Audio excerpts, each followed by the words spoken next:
పరిశుద్ధాత్మ యందలి ఆనందము, eternity life కోసం నువ్వు భూమి మీద నువ్వు ఉన్నావు అంటేనే నువ్వు గ్రేటెస్ట్ మిరకల్. ఇక నీ లైఫ్ లో అంతకు మించిన మిరకల్ ఏదీ లేదు.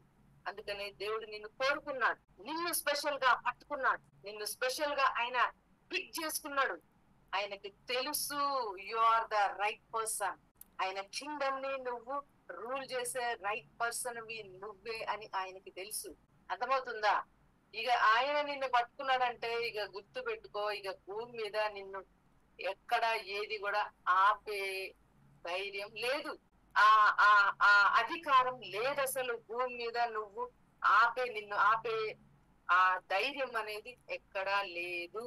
ఎందుకంటే డైరెక్ట్ గా దేవుడే నిన్ను పిక్ చేసుకున్నాడు, పిక్ చేసుకున్నాడు, పిక్ చేసుకున్నాడు, పిక్ చేసుకున్నాడు. నిన్ను పిక్ చేసుకున్నాడు అంటేనే నీ లోపల ఉన్నది ఏంటో ఆయన ఎప్పుడో చూశాడు. Challenging ability, challenging anointing, creative anointing, impossible ని పాసిబుల్ చేసే అథారిటీ ఎప్పుడో ఇట్ ఈస్ డన్, అయిపోయింది. నీ లైఫ్ లో దేవుడు ఎప్పుడో చూసి దాన్ని ఫినిష్ చేసి ఆ జీవ గ్రంథంలో నీ లైఫ్ గురించి అంతా రాసి పెట్టేశాడు పక్కన.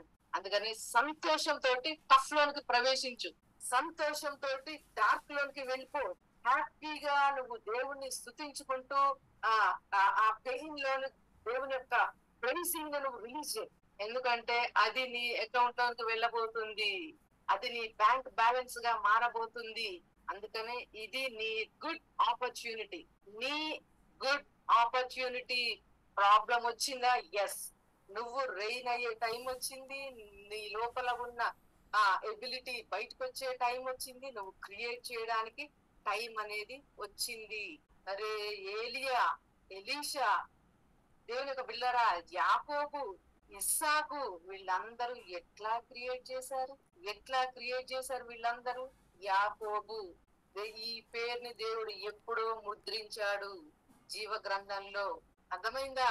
నీ పేరు మీ అమ్మ మీ నాన్న పెట్టడం సెకండరీ, కానీ ఈ పేరు ఎప్పుడో జీవ గ్రంథంలో ఉన్నది.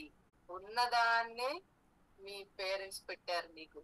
అంటే నీవు హెవెన్ లో ఎంత విలువైన దానివో, హెవెన్ లోనే విలువైన వ్యక్తి అంటే భూమి మీద హెవెన్ లోనే నీ గురించి ఒక ప్లాన్ తోటి, ఒక ఉద్దేశం తోటి, ఒక ఒక డిజైర్ తోటి దేవుడు నీ నేము, నీ లైఫ్ హిస్టరీ భూమి మీద తర్వాత అన్నిటికీ దేవుడు జీవ గ్రంథంలో రాసినప్పుడు నీకు అర్థమైపోవాలి, నేను ఒక యునిక్ వెజల్, యునిక్ పీస్ ని. నేను ఎక్కడి నుంచి వచ్చానో అందుకోసమనే నేను భూమి మీద డిఫరెంట్ గా, నేను వ్యతిరేకమైన పరిస్థితులను కూడా డిఫరెంట్ గా నేను చూస్తున్నా, డిఫరెంట్ గా నేను మాట్లాడుతున్నా, డిఫరెంట్ గా నేను వాటికి కమాండ్ చేయబోతున్నా. అర్థమవుతుందా? ఇవన్నీ బలమైనవి. ఈ ద్రాక్ష గెలలను మొయ్యలేక వీళ్ళు మోసుకొని వస్తున్నారు. అదే సూచన, దేవుడు నిన్ను అంత హెవీ రైన్ తోటి, హెవీ బ్లెస్సింగ్స్ తోటి నిన్ను బ్లెస్ చేసిన తర్వాతనే కింగ్డమ్ లోనికి నువ్వు కనెక్ట్ అవుతావు, కింగ్డమ్ డైరెక్ట్ గా గ్లోరీలోనికి నువ్వు వెళ్తావు. సృష్టి నీ కోసం ఉన్నది, భూమి నీ కోసం ఉన్నది. నువ్వు భూమిని కూడా నువ్వు కమాండ్ చేయొచ్చు, నీ పంట విషయంలో కూడా నువ్వు కమాండ్ చేయొచ్చు.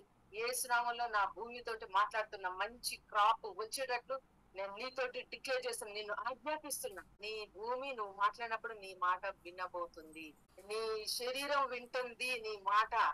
యేసు నామములో ఈ అవయంతో, ఈ చేయితోటి మాట్లాడుతున్నా. నా చేతికి ఉన్న నొప్పిని నేను ఇప్పుడే కమాండ్ చేస్తున్నా. కమాండ్ చేయి, కమాండ్ చేయి, వెళ్ళిపోతుంది. నా హీలింగ్ ని రిసీవ్ చేసుకుంటున్నా. Thank you Jesus. నా బాడీ ఇప్పుడు హెల్దీగా ఉన్నది, నేను ఆరోగ్యంగా ఉన్నా. నేను హెల్దీగా ఉన్నా, నేను ఆరోగ్యంగా ఉన్నా. ఒకటి గుర్తు పెట్టుకోండి, పరలోకంలో ముసలితనం లేదు. నీ మైండ్ నువ్వు ఎంత యాక్సెప్ట్ చేస్తే ఆ విధంగానే నీ శరీరం ఉంటది. నీ మైండ్ లో ముసలితనము ఉన్నది అంటే